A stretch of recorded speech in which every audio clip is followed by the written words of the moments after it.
20 साल से लेकर 30 साल तक की उम्र का अरसा हमारी ज़िंदगी का मोस्ट प्रॉमिसिंग और डिसाइडिंग अरसा माना जाता है, क्योंकि इन 10 सालों के दरमियान किए जाने वाले काम या लिए जाने वाले डिसीजन हमारी आने वाली ज़िंदगी का तयन करते हैं। हमें से बहुत सारे लोग ऐसे होते हैं, इंक्लूडिंग मी, जो कि इन 10 सालों के दरमियान वो काम नहीं करते या वो एफर्ट्स नहीं करते या उन डिसीजन को नहीं लेते जो कि उनको लेने चाहिए ताकि उनकी आने वाली ज़िंदगी आसान हो। तो साथियों, आज की इस वीडियो में मैं आप लोगों को बताऊंगा कि जब भी आप 20s में हों तो आपको कौन कौन सी ऐसी चीज़ें हैं जिनको अपने ज़हन में रखना चाहिए और कौन कौन से ऐसे स्टेप्स हैं जो आपको लेने चाहिए ताकि आने वाली आपकी ज़िंदगी एक बेटर और अच्छी ज़िंदगी हो। तो मेरा नाम गुलरेज खान है। Welcome to my YouTube channel. आज की इस वीडियो में मैं आप लोगों को यही बताऊंगा कि कौन कौन सी ऐसी गलतियाँ हैं जो हम अपनी 20s में करते हैं, कौन कौन से ऐसे स्टेप्स हम ले सकते हैं पार्टिकुलरली जो कि हमारी आने वाली ज़िंदगी को बेटर करेंगे।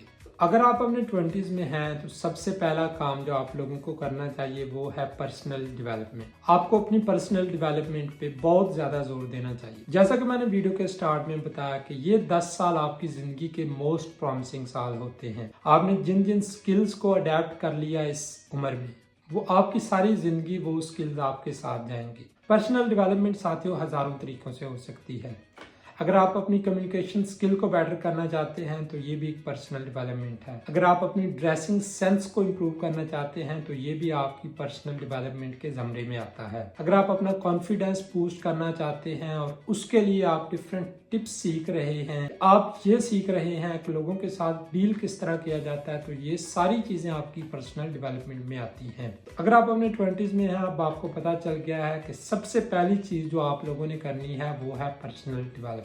पर्सनल डेवलपमेंट के बाद जो दूसरा काम आप लोगों ने करना है अपने 20s में वो है अपने कैरियर को बिल्ड करना। कैरियर बिल्डिंग साथियों डिफरेंट फील्ड्स में हो सकती है। इसका हरगिज ये मतलब नहीं कि अगर आपने कोई प्रोफेशनल डिग्री हासिल कर ली तो उसी को आपका कैरियर माना जाएगा। अगर आप एक यूट्यूबर या टिकटॉकर या अच्छे इंस्टाग्रामर भी बन जाते हैं तो ये भी आपके लिए आपका एक कैरियर होगा। लेकिन मेरा यहाँ पे कहने का मतलब ये है कि आप जिस भी फील्ड में जाएं आप एटलीस्ट उस फील्ड के मास्टर बने, क्योंकि जब हम अपने 20s में होते हैं तो हम डिफरेंट चीज़ों को टेस्ट करना चाहते हैं। हमें एनर्जी बहुत ज़्यादा होती है और हमें लगता है कि हम दुनिया का हर काम कर सकते हैं। इसी वजह से और यहाँ पे ही सबसे बड़ी मिस्टेक होती है कि हम किसी भी एक स्पेसिफिक चीज़ पे अपना इंटरेस्ट नहीं दिखाते, जिसकी वजह से हम कोई भी एक काम करते हैं, 6 महीने उस काम को किया, हम अक जाते हैं उस काम को छोड़ के, फिर नेक्स्ट फिर नेक्स्ट फिर नेक्स्ट। इसी तरह 35-40 साल के हम लोग हो जाते हैं और फिर जाके हमें रियलाइज़ होता है कि हमने बहुत बड़ी मिस्टेक की। अगर आप भी उस रियलाइजेशन से बचना चाहते हैं तो किसी एक स्पेसिफिक चीज़ पे अपना फोकस करें। हाँ, इस चीज़ में कोई दो राय नहीं है कि आप डिफरेंट चीज़ों को अगर ट्राई करना चाहते हैं तो आप उन चीज़ों को ट्राई करें,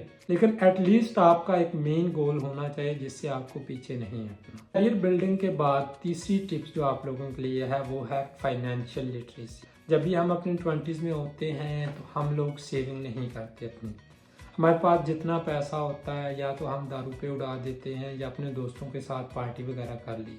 फाइनेंशियल इलिटरेट होने की वजह से हम किसी भी किस्म की सेविंग नहीं करते, हम आने वाले वक्त के लिए नहीं सोचते। हमें इंस्टाग्राम पे, यूट्यूब पे या टिकटॉक पे बहुत सारी ऐसी वीडियोस देखने को मिल जाती हैं कि जो भी आए ज़िंदगी है, एंजॉय करो, YOLO you only live once. ये चीज़ें बिल्कुल किसी हद तक ठीक हैं, लेकिन आपको प्रैक्टिकल होके सोचना है। कल को अगर आप इसी तरह फन करते रहेंगे, पार्टीज करते रहेंगे, कल को जब आपकी शादी होगी, आपके बच्चे होंगे, आपके पास अगर उन लोगों को देने के लिए ही कुछ ना होगा तो आपकी वो पार्टीज या वो लाइफ वो तो आके आप लोगों को सेव नहीं करेगी। तो साथियों, अगर आप अपने 20s में हैं तो फाइनेंशियल लिटरेसी बहुत ज़रूरी है। आप अपना एक बजट बनाएं, उस बजट के हिसाब से आप डिफरेंट चीज़ों को एडजस्ट करें। तो फॉर एग्जांपल मैं €1000 या $1000 अगर कमाता हूँ हर महीने, इसमें से 300-400 मेरा खर्चा हो जाएगा, 300 सेविंग में जाएगा, 300 बाकी जो भी आपके दूसरे एक्सपेंसेस होंगे। अगर आप इस तरह डेली की बेसिस पे या हर मंथ की बेसिस पे अपना फाइनेंशियल प्लान सेट करेंगे तो आप देखेंगे कि विद इन नो टाइम आपके पास अच्छी खासी सेविंग्स हो जाएंगी। और कल को अगर आप कोई अपना बिजनेस वगैरह स्टार्ट करना चाहेंगे तो आपके पास एटलीस्ट एक बैकअप होगा कि मेरी सेविंग्स पड़ी हैं और मैं उनको यूज़ करके अपनी ज़िंदगी में आगे मूव कर सकता हूँ। तो फाइनेंशियल लिटरेसी साथियों तीसरी चीज़ है जिस पे आप लोगों ने फोकस करना है। फाइनेंशियल लिटरेसी के बाद चौथी चीज़ जिस पे आप लोगों ने फोकस करना है वो है आपकी हेल्थ। साथियों, हेल्थ इज वेल्थ। अगर आप हेल्दी हैं तो आप दुनिया का कोई काम भी कर सकते हैं, और अगर आप हेल्दी नहीं है तो आप बेड से उठने के भी काबिल नहीं होंगे। और ये चीज़ जब हम अपने 20s में होते हैं तो हमें लगता है कि हम सारी ज़िंदगी इस तरह ही रहेंगे और सारी ज़िंदगी हमें कोई भी किसी किस्म की बीमारी नहीं लगेगी। इसी वजह से जब हम अपने 20s में होते हैं तो हम डिफरेंट चीज़ों को ट्राई करते हैं, डिफरेंट किस्म के ड्रग्स लेते हैं यंग बच्चे, डिफरेंट किस्म के नशे करते हैं, और उन्हें लगता है कि ये चीज़ उन्हें बिल्कुल इफेक्ट नहीं कर रही, जो कि वो बिल्कुल ठीक होते हैं। जब भी हम अपने 20s में होते हैं तो हमें बहुत ज़्यादा एनर्जी होती है, हमारी इम्यूनिटी फुल होती है उस वक्त। इसकी वजह से उन चीज़ों का असर फिल फौरन तो हमें नहीं देखने को मिलता, लेकिन जो जो इंसान ढलता जाता है, अपने 40s में जाता है या 50s में जाता है, फिर वो चीज़ें अपने क्रिसमस दिखाना शुरू करते हैं, और फिर जाके हमें रियलाइज होता है कि यार हमने अपनी लाइफ के साथ क्या किया। जब भी आप किसी ऐसे बंदे के साथ बैठेंगे तो वो जो नशा करता है या इस तरह का कोई काम करता है तो वो कतन भी आप लोगों को नहीं कहेगा कि आपको ये काम करने चाहिए, बल्कि वो यही कहेगा कि आपको इन कामों से अवॉइड करना चाहिए, क्योंकि उसको उस चीज़ के असरात दिखाई दे रहे होते हैं, जो कि जब हम अपने 20s में होते हैं हमें नहीं दिखाई देते, और आखिरी एज में जाके हमें वो चीज़ बहुत ज़्यादा तंग करती है। अगर आप अपने 20s में हैं, आप जिम जा सकते हैं, आप एक्सरसाइज कर सकते हैं, आप बहुत ज़्यादा वॉक कर सकते हैं। अगर आप ये चीज़ें करते हैं तो आपको ये लॉन्ग रन में बहुत ज़्यादा फायदे देंगे। अगर आप जिम में जाते हैं और अपने मसल्स वगैरह बिल्ड करते हैं तो इस चीज़ से आपकी एजिंग स्लो होती है। और अब लास्ट बट नॉट लीस्ट चीज़ जिस पे आप लोगों ने फोकस करना है वो है एक्सप्लोरेशन और ट्रैवल। जब भी हम अपने 20s में होते हैं तो हम ट्रैवल को इतना ज़्यादा प्रेफर नहीं करते। हमें लगता है कि हम अपने घर के आसपास ही रहें, दोस्तों के साथ घूमें फिरें, एंजॉय करें और कुछ स्पेसिफिक किस्म के खेल खेलें, और हम ट्रैवलिंग पे इतना ज़्यादा फोकस नहीं करते। मैं पर्सनली फील करता हूँ कि हर बंदे को एटलीस्ट साल में 1 या 2 महीना ट्रैवल करना चाहिए, क्योंकि जब भी आप ट्रैवल करते हैं, एक कंट्री से दूसरे कंट्री में जाते हैं तो आपको बहुत सारी नई चीज़ें सीखने को मिलती हैं।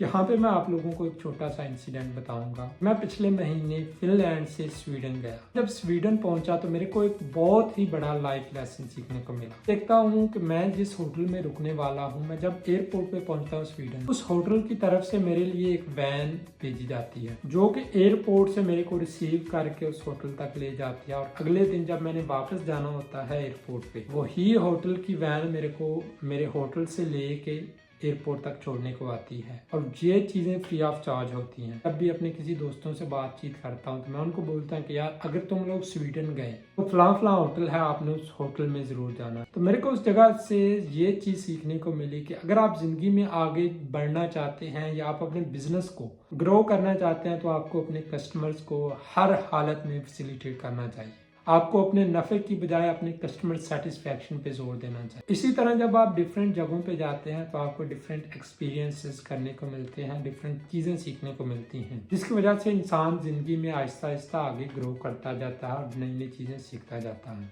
तो साथियों, ये थी कुछ चीज़ें जो मेरे को पर्सनली लगता है कि हर बंदे को अपनी 20s में करनी चाहिए, और जब हम अपनी 20s में होते हैं तब हम इन चीज़ों पे इतना ज़्यादा फोकस नहीं करते जितना हमें करना चाहिए।